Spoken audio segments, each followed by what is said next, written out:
সবাইকে স্বাগতম অমৃত ডেইলাইভের নতুন একটা ভ্লগে। তো আজকে থাকছে আমাদের রায়গঞ্জে যে সেরা কালী পুজোগুলো, তার কিছু থিম, সেগুলো আমি দেখাবো তোমাদেরকে। সবচেয়ে সুন্দর প্যান্ডেলগুলো, আশা করছি সবার কাছে পুরো ভিডিওটা সবাই দেখবে। এটা হচ্ছে রামকৃষ্ণ সংঘের প্রথম সামনে ব্যানারটা। তারপরে যত ভিতরে যাচ্ছি তো দেখতেই পাচ্ছ কত কারুকার্যগুলো হয়েছে। প্রথমে ঢুকে দেখি যারা একটা রাক্ষসের কিছু আর্ট করেছে এবং আর একটা পাশে তারপরে একটা প্রদীপের থিম করেছে।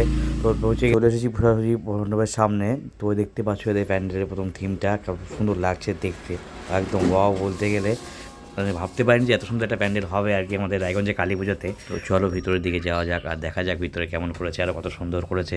সেই বিষয়গুলো দেখতে হলে আমাদের ভিতরে যেতে হবে অবশ্যই। কালী পুজোয় যে এত সুন্দর একটা থিম দেখতে পারবো সেটা ভাবতেও পারিনি আমি কখনোই। তো চলো তোমাদেরকে ভিতরে নিয়ে দেখাই। এগিয়ে যাওয়া যাক সামনের দিকে। আর পিছন দিয়ে দেখছিলাম ওগুলো কী যে করছিলাম ঠিক বুঝতে পারছিলাম না।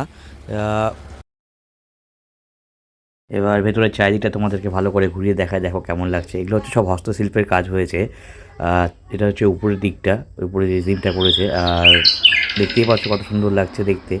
অনেকেই তারপরে যে ঠাকুরের মূর্তি, মানে বেশ একটা খুব সুন্দর লাগছিল। আসলে দিনের বেলা আসার কারণ হচ্ছে ফাঁকা থাকে, ভিড় থাকে না, একা দেখে খুব মজা পাওয়া যায় আর কি। আর সবার সাথে আসলে একটা আলাদাই মজা। আসলে এখানে কথা বলার মতো কেউ নেই যে যার সাথে কথা বলবো। তো চলো এই থিম থেকে বেরিয়ে আর একটা বেশ যে থিম আছে সেখানে যাবো। আর তারপর সবচেয়ে চমক থাকছে সেটা হচ্ছে রাম মন্দির, অযোধ্যা রাম মন্দির থাকছে আমাদের এখানে।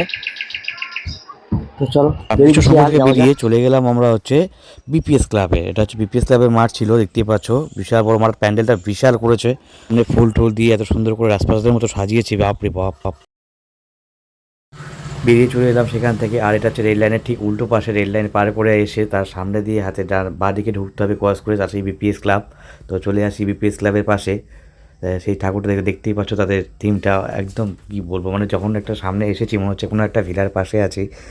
এর আগে এখানে এই থিমটা হয়তো অন্য কোথাও হয়েছিল, তারপরে এখানে রায়গঞ্জে আসে। আর এই থিমটা করে হচ্ছে রায়গঞ্জের বিপিএস ক্লাব। আশা করছি বাইরেটা তোমরা দেখে খুব অসাধারণ লাগছে, সেটা বলতেই হবে না। আর আর তাদের একটা থিম করেছে সামনে, বেশ একটা বাগানের মতো, মানে ফুলের চাষ আর কি। ফুলের যেমন সামনে থাকে ফিলের আশেপাশে, সেরকম করেছে। চারদিকটা তোমরা দেখাও একবার ভালো করে। চারিদিকটা দেখতে এত সুন্দর লাগছিল, আমি বারবার করে ঘুরে ঘুরে দেখছিলাম। আসলে মানে যতই দেখি তত মনে হচ্ছে আরও দেখেই থাকি বা এখানেই থাকি। এখান থেকে কেমন লাগছিল, মানে এত সুন্দর লাগছে দেখতে। দেখো তোমার কালারটা দেখে বুঝতে পারছো এত সুন্দর কালারিংটা ফুটেছে, মানে বলার মতো না, অসাধারণ লাগছিল। এরকম একটা প্যান্ডেল আমি দেখবো ভাবতে পারিনি। অনেকক্ষণ তো বাইরেটা দেখালাম, চলো এবার ভিতরের দিকে যাওয়া যাক। আর ভিতরের দিকে গিয়ে দেখি কী কী করেছে তাদের ভিতরে। ঠাকুরটা দেখি কত সুন্দর হয়েছে, কেমন লাগছে ঠাকুরটা দেখতে। ও কারা কারা আমরা কালী পূজার ঠাকুর দেখতে এসেছিল এই প্যান্ডেল দেখতে, অবশ্যই আমাকে কমেন্ট করে জানিও। তো অনেকক্ষণ ধরে তোমাদের খুব বোরিং করে দিচ্ছি, ইচ্ছাটা দেখি আর বোরিং না করে চলো তোমাদের ভেতরের দিকে নিয়ে যাই। চলো আমাদের সাথে চলতে থাকো ভিতরে। তো আর ভিতরের দিকটা গিয়ে দেখি কত সুন্দর করেছে। ভাবতে পারছি ভিতরে গিয়ে একটু বেশ চমক পাবো আর কি। ভেতরের দিকে যত আগাচ্ছি মনে হচ্ছে কোনো একটা মহলের দিকে আমি প্রবেশ করছি। উপরে দেখো মহলের ছাদের মতো যেমন থাকে আমরা দেখি সিনেমায়, ঠিক সেই রকমটা মনে হচ্ছিল আমার। আমার অদ্ভুত লাগছিল। তারপর নিচের দিকে মনে হচ্ছে গুহার মতো আমরা নেমে যাচ্ছি নিচের দিকে। আর এটা হচ্ছে উপর সাইড থেকে সে গোটা মাঠটার ভিউ আর কি, যেটা বিপিএস ক্লাব মাঠে হয়েছে।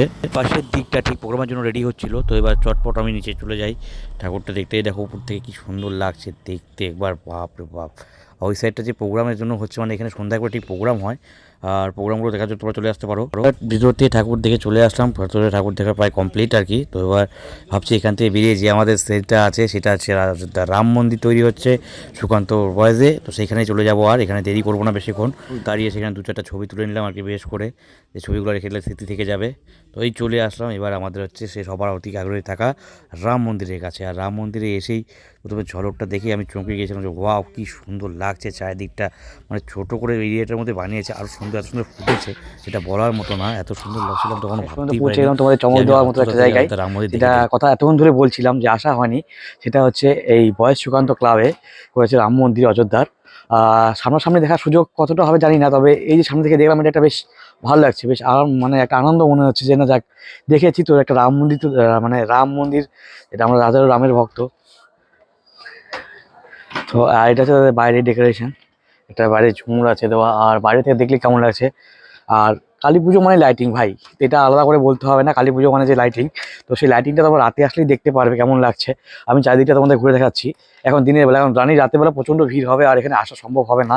আর যেহেতু নিজেদের ক্লাবে পুজো আছে সেখানে থাকতে হবে, তো তার জন্যই আমি কভার করার জন্য দিনের বেলা বেরিয়ে গেছি, যে দিনের বেলা ছাড়া আর সময় হবে না। আর আশা করছি রাতে দেখতে আরও অসাধারণ লাগবে। তো তোমরা রাতে যারা যারা আসার চেষ্টা করছো অবশ্যই আসবে দেখতে। কতটা সুন্দর লাগছে দেখতে ঠাকুরটা দেখো।